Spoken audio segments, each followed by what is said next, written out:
ನಮಸ್ಕಾರ ವೀಕ್ಷಕರೇ, SR Kannada TV ಚಾನಲ್ಗೆ ಸ್ವಾಗತ. ನಾವು ನಿಮ್ಮ ಜ್ಯೋತಿಷ್ಯ ರತ್ನಾಕರ ಪಂಡಿತ್ ಗಣಪತಿ ಭಟ್ ಗುರುಜಿ. ವೀಕ್ಷಕರೇ, ಇವತ್ತಿನ ಸಂಚಿಕೆಯಲ್ಲಿ ಮಾಂಗಲ್ಯ ದೋಷದ ಬಗ್ಗೆ ನಾವು ತಿಳ್ಕೊಳ್ಳೋಣ. ನೋಡಿ, ಕಂಕಣ ದೋಷ, ಮಾಂಗಲ್ಯ ದೋಷ ವಿವಾಹ ಕಾರ್ಯಗಳಿಗೆ ಬಲವಾಗಿ ಅಡ್ಡಿ ಆತಂಕಗಳನ್ನ ಕೊಡ್ತಾ ಇರ್ತವೆ. ಕಾರಣ ಜಾತಕದಲ್ಲಿರುವಂತಹ ಪಾಪಗ್ರಹಗಳ ಕಾಡಾಟದಿಂದ.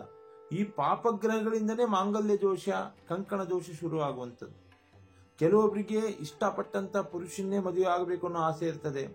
ಕೆಲವೊಂದು ಪುರುಷರಿಗೆ ಇಷ್ಟಪಟ್ಟಂತ ಸ್ತ್ರೀನೇ ಮದುವೆ ಆಗಬೇಕು ಅನ್ನೋ ಆಶಯಗಳು ಇರ್ತದೆ. ಆದ್ರೆ ಎಲ್ಲರ ಸಮ್ಮತಿ ಬಂದರೂ ಕೂಡ ಜಾತಕ ಅನುಷ್ಠಾನವಾಗಿ ಕಂಕಣ ಪ್ರಾಪ್ತಿ ಕೂಡು ಬರುವುದಿಲ್ಲ. ಒಬ್ಬರಲ್ಲ ಒಬ್ಬರಿಗೆ ಮಾಂಗಲ್ಯ ಅಥವಾ ಕಂಕಣ ದೋಷಗಳಿಂದ ನರಳಾಟ ಶುರುವಾಗಿರುತ್ತೆ. ಇನ್ನು ಕುಟುಂಬದಲ್ಲಿ ಸಾಮೂಹಿಕವಾಗಿ ನೋಡಿರುವಂತಹ ಹೆಣ್ಣು ಮಕ್ಕಳನ್ನು ಎಲ್ಲರೂ ಕುಟುಂಬದವರು ಕೂಲಂಕುಷವಾಗಿ ಪರಿಶೀಲನೆ ಮಾಡಿ ಆಯ್ಕೆ ಮಾಡದಂತ ಹೆಣ್ಣು ಅಥವಾ ಗಂಡು ಮಕ್ಕಳ ಮದುವೆಗೆ ಅಂದ್ರೆ ಅರೇಂಜ್ ಮ್ಯಾರೇಜ್ಗೂ ಕೂಡ ಈ ಕಂಕಣ ದೋಷ ಮತ್ತು ಈ ಮಾಂಗಲ್ಯ ದೋಷ ಅಡ್ಡಿ ಆತಂಕಗಳನ್ನ ಕೊಡ್ತಾನೆ ಇರುತ್ತೆ. ಇದರಿಂದ ವರ್ಷಾನುಗಟ್ಟಲೆ ಕಳೆದನ್ನು ಕೆಲವೊಬ್ಬರಿಗೆ ಮದುವೆನೇ ಆಗ್ತಿರೋದಿಲ್ಲ. ವಯಸ್ಸು ಆಗ್ತಾ ಇರ್ತದೆ, ಅವ್ರಕ್ಕಿಂತ ಚಿಕ್ಕವರು ದೊಡ್ಡವರೆಲ್ಲ ಮದುವೆ ಆಗ್ಬಿಟ್ಟು ಮಕ್ಕಳು ಮರಿ ಅಂತ ಜೀವನ ಚೆನ್ನಾಗಿ ಸೆಟಲ್ ಮಾಡ್ಕೊಂಡಿರ್ತಾರೆ. ಇವರು ಮಾತ್ರ ಬ್ಯಾಚುಲರ್ ಲೈಫ್ ಆಗಿ ಹೋರಾಟ ಮಾಡ್ತಾನೆ ಇರ್ತಾರೆ.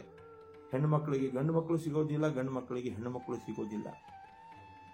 ಹಾಗಂದ್ಮೇಲೆ ಜಾತಕದಲ್ಲಿ ಪಾಪಗ್ರಹಗಳು ಯಾವ ರೀತಿಯಲ್ಲಿ ಯಾವ ಸ್ಥಾನದಲ್ಲಿದ್ರೆ ಈ ಕಂಕಣ ದೋಷ, ಮಾಂಗಲ್ಯ ದೋಷ, ಪಾಪಗ್ರಹಗಳ ದೋಷ ಬರ್ತದೆ, ಅದಕ್ಕೇನು ಸೂಕ್ತ ಪರಿಹಾರ, ಯಾವ ಗ್ರಹಕ್ಕೆ ಯಾವ ಶಾಂತಿ ಮಾಡಿಕೊಂಡ್ರೆ ಪರಿಹಾರ ಸಿಗುತ್ತೆ ಅನ್ನೋದನ್ನ ಇವತ್ತಿನ ಸಂಚಿಕೆಯಲ್ಲಿ ತಿಳಿಸ್ಕೊಡ್ತೇನೆ.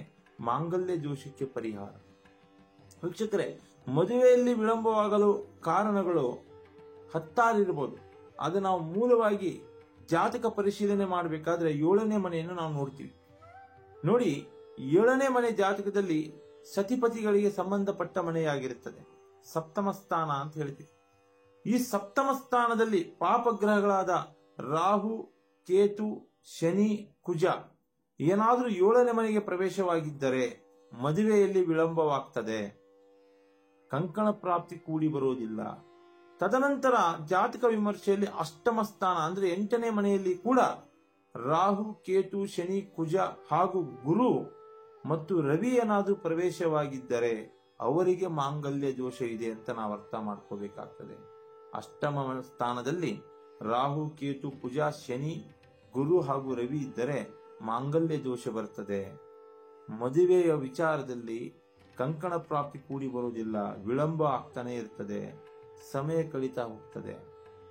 ಹಾಗೆಯೇ ಕೆಲವೊಂದು ಜಾತಕದಲ್ಲಿ ಕಾಳಸರ್ಪ ದೋಷದ ಬಗ್ಗೆ ನೀವು ಕೇಳ್ಕೊಂಡಿರ್ತೀರ. ಜಾತಕದಲ್ಲಿ ಏನಾದ್ರೂ ಕಾಳಸರ್ಪ ದೋಷ ಅಥವಾ ಬಲವಾಗಿ ಹುಟ್ಟಿದ ತಾಯಿ ಗರ್ಭದಿಂದನೇ ಕುಜದೋಷ ತಗೊಂಡು ಬರುವಂತದ್ದು, ಹಾಗೆ ರಾಹು ದೋಷ ಹಾಗೂ ಜಾತಕದಲ್ಲಿ ಏನಾದ್ರೂ ಪಾಪಗ್ರಹ ಆದಂತ ಶನಿಯ ಕಾಡಾಟವಿದ್ದರೂ ಕೂಡ ಕಂಕಣ ಪ್ರಾಪ್ತಿ ಆಗುವುದಿಲ್ಲ, ಕಂಕಣ ದೋಷ ಕೂಡಿ ಬರುತ್ತದೆ. ಇದಕ್ಕೆ ಸೂಕ್ತ ಪರಿಹಾರ ಮತ್ತೆ ಉತ್ತಮ ಸಲಹೆಗಳನ್ನ ತಗೊಂಡ್ರೆ ಮಾತ್ರ ಇದರ ಪ್ರಭಾವ ನಾವು ಕಡಿಮೆ ಮಾಡ್ಕೋಬಹುದು. ಇಲ್ಲ ಅಂತ ಹೇಳಿದ್ರೆ ಎಲ್ಲ ಆರೋಗ್ಯವಂತರಾಗಿದ್ದೀರಾ, ಧನವಂತರಾಗಿದ್ದೀರಾ, ಕೀರ್ತಿವಂತನಾಗಿದ್ದೀರಾ, ಗುಣವಂತನಾಗಿದ್ದೀರಾ, ಆದ್ರೂ ಮದುವೆ ಆಗ್ತಾ ಇಲ್ಲ, ಮಾನಸಿಕವಾಗಿ ನರಳಾಟ ಮಾಡಬೇಕಾಗ್ತದೆ ಈ ಗ್ರಹಗತಿಗಳ ಪಾಪ ಗ್ರಹಗತಿಗಳ ದೃಷ್ಟಿಯಿಂದ. ಹಾಗಂದ ಮೇಲೆ ಯಾವ ಗ್ರಹದ ದೋಷಕ್ಕೆ ನಾವು ಎಂತಹ ಪರಿಹಾರಗಳನ್ನ ತಗೋಬೇಕು ಜಾತಕದಲ್ಲಿ? ನೋಡಿ, ನಿಮ್ಮ ಜಾತಕದಲ್ಲಿ ಏನಾದ್ರೂ ಕುಜದೋಷವಿದ್ದರೆ ನೀವು ಕುಜಶಾಂತಿ ಮಾಡಿಸಿ. ನಿಮ್ಮ ಮನೆಯ ಆಸುಪಾಸಿನಲ್ಲಿರುವಂತಹ ದೇವಸ್ಥಾನಗಳಲ್ಲಿ ಕೂಡ ಕುಜಶಾಂತಿ ಮಾಡಬಹುದು. ಹಾಗೆ ಸುಬ್ರಹ್ಮಣ್ಯ ಸ್ವಾಮಿ ದೇವಸ್ಥಾನಕ್ಕೆ ತೊಗರಿ ಬೇಳೆಯನ್ನು ಕೆಂಪು ವಸ್ತ್ರದಲ್ಲಿ ಕಟ್ಟಿ ನೀವು ದಾನ ಮಾಡಬೇಕಾಗ್ತದೆ. ತೊಗರಿ ಬೇಳೆಯನ್ನು ಕೆಂಪು ವಸ್ತ್ರದಲ್ಲಿ ಕಟ್ಟಿ ಪ್ರತಿ ಮಂಗಳವಾರ ಕೊಟ್ಟು ನೀವು ಸುಬ್ರಹ್ಮಣ್ಯ ಸ್ವಾಮಿ ದೇವಸ್ಥಾನಕ್ಕೆ ದಾನ ಮಾಡಿ ಅಥವಾ ಕಾಣಿಕೆಯಾಗಿ ಕೊಟ್ಟು ಅರ್ಚನೆ ಮಾಡಿಸ್ಕೊಂಡು ಬಂದರೆ ಕುಜದೋಷದ ಪರಿಹಾರ ನಿಮಗೆ ಸಿಗುತ್ತೆ.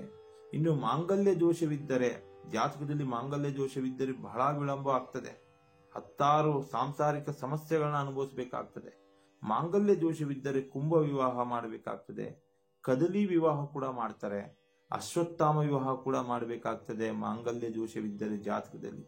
ಇನ್ನು ಕಾಳಸರ್ಪ ದೋಷ ಒಂದಲ್ಲ ಒಂದು ರೀತಿಯಲ್ಲಿ ಮನುಷ್ಯನ ಕಾಡಾಟ ಮಾಡಿರುವಂತ ಮೂಲ ಸಮಸ್ಯೆ ಇದು. ಕಾಳಸರ್ಪ ದೋಷ ಜಾತಕದಲ್ಲಿ ಇದ್ದರೆ ಆಶ್ಲೇಷ ಬಲಿ ಪೂಜೆ, ಸರ್ಪಶಾಂತಿ ಹೋಮಗಳನ್ನ, ಹಾಗೆ ಸರ್ಪ ಸಂಸ್ಕಾರದ ಪೂಜೆಗಳನ್ನ ನಾವು ಮಾಡಬೇಕಾಗ್ತದೆ. ಸರ್ಪದೋಷವಿದ್ದರೆ, ಕಾಳಸರ್ಪದೋಷವಿದ್ದರೆ ಜಾತಕದಲ್ಲಿ ಉದ್ದಿನ ಬೇಳೆಯನ್ನು ಹಾಗೂ ಹುರುಳಿ ಕಾಳನ್ನು ಕೆಂಪು ವಸ್ತ್ರದಲ್ಲಿ ಸುತ್ತಿ ನಾವು ದೇವಸ್ಥಾನಕ್ಕೆ ದಾನವಾಗಿ ಕೊಡಬೇಕಾಗ್ತದೆ ವೀಕ್ಷಕರೇ.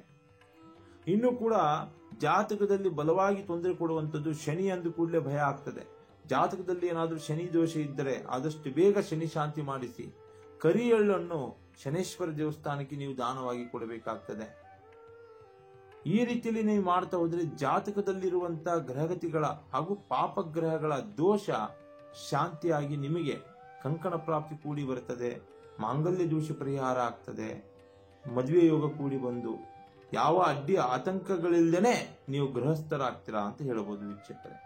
ಹಾಗೆಯೇ ಜಾತಕದಲ್ಲಿ ಈ ಪಾಪಗ್ರಹಗಳು ಅಥವಾ ಈ 9 ನವಗ್ರಹಗಳು ಸಪ್ತಮ ಸ್ಥಾನದಲ್ಲಿದ್ದರೆ, ಒಂದೊಂದು ಜಾತಕದಲ್ಲಿ ಒಬ್ಬರೊಬ್ಬರಿಗೆ ಒಂದೊಂದು ಗ್ರಹ ಇದ್ದೇ ಇರ್ತದೆ ಸಪ್ತಮದಲ್ಲಿ.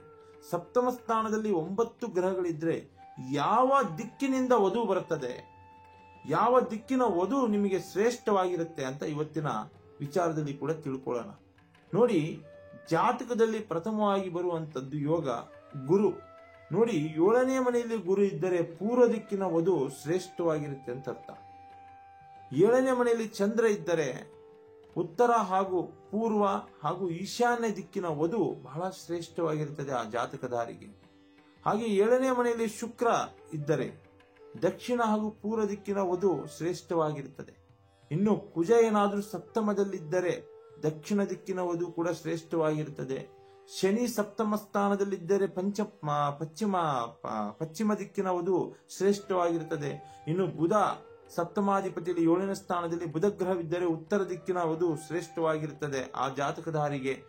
ರಾಹು ಸಪ್ತಮ ಮನೆಯಲ್ಲಿದ್ದರೆ ನೈಋತ್ಯ ದಿಕ್ಕಿನ ವಧು ಶ್ರೇಷ್ಠವಾಗಿರುತ್ತದೆ. ಕೇತು ಕೂಡ ಸಪ್ತಮದಲ್ಲಿ ಇದ್ದರೆ ವಾಯುವ್ಯ ದಿಕ್ಕಿನ ವಧು ಶ್ರೇಷ್ಠವಾಗಿರುತ್ತದೆ. ರವಿ ಏನಾದರೂ 7ನೇ ಮನೆಯಲ್ಲಿ ಇದ್ದರೆ ಪೂರ್ವ ಪಶ್ಚಿಮ ದಿಕ್ಕಿನ ವಧು ಶ್ರೇಷ್ಠವಾಗಿರುತ್ತದೆ ವೀಕ್ಷಕರೇ. ಇಂತಹ ದಿಕ್ಕುಗಳನ್ನ ಯಾಕೆ ಹೇಳ್ತಾರೆ ಅಂತ ಹೇಳಿದ್ರೆ ಅದು ಅನುಷ್ಠಾನ ಹಾಗೂ ಹೊಂದಾಣಿಕೆ ಆಗ್ತದೆ ಜಾತಕಧಾರಿಗೆ ಅಂತ ಅರ್ಥ. ಹಾಗಾಗಿ ಮಾಂಗಲ್ಯ ದೋಷ, ಕಂಕಣ ದೋಷಕ್ಕೆ ಸರಳ ಪರಿಹಾರಗಳನ್ನ ನೀವು ತಗೊಂಡು ಇಂತಹ ದಿಕ್ಕಿನ ವಧುವರ ಅನ್ವೇಷಣೆ ಮಾಡಿಕೊಂಡು ಹೋದ್ರೆ ಒಳ್ಳೆಯ ಸುಖ ಸಂಸಾರ ನಿಮ್ದಾಗ್ತದೆ. ಕಂಕಣ ದೋಷ, ಮಾಂಗಲ್ಯ ದೋಷಕ್ಕೆ ಒಳ್ಳೆ ಪರಿಹಾರ ಸಿಗುತ್ತೆ ಅಂತ ಹೇಳ್ಬೋದು. ಹಾಗೆ SR ಕನ್ನಡ ಟಿವಿ ಚಾನಲ್ ಅನ್ನು ಸಬ್ಸ್ಕ್ರೈಬ್ ಮಾಡಿಕೊಳ್ಳಿ. ಒಳ್ಳೆಯ ವಿಡಿಯೋಸ್ಗಳನ್ನ ಬಿಡ್ತಾ ಇರ್ತೀವಿ. ರಾಶಿ ನಕ್ಷತ್ರಗಳ ಬಗ್ಗೆ ವಿಶೇಷವಾದ ಪರಿಹಾರ ಬೇಕು ಅಂದ್ರೆ ಸ್ಕ್ರೀನ್ ಮೇಲೆ ನಂಬರ್ ಹೋಗ್ತಾ ಇರ್ತದೆ, ಕಾಲ್ ಮಾಡಿ, ಚರ್ಚೆ ಮಾಡಿ, ವಿಮರ್ಶೆ ಮಾಡಿ ಪರಿಹಾರ ಕೊಡ್ತೀವಿ. ನಮಸ್ಕಾರ ವೀಕ್ಷಕರೇ. ಸರ್ವೇ ಜನೋ ಸುಖಿನೋ ಭವಂತು.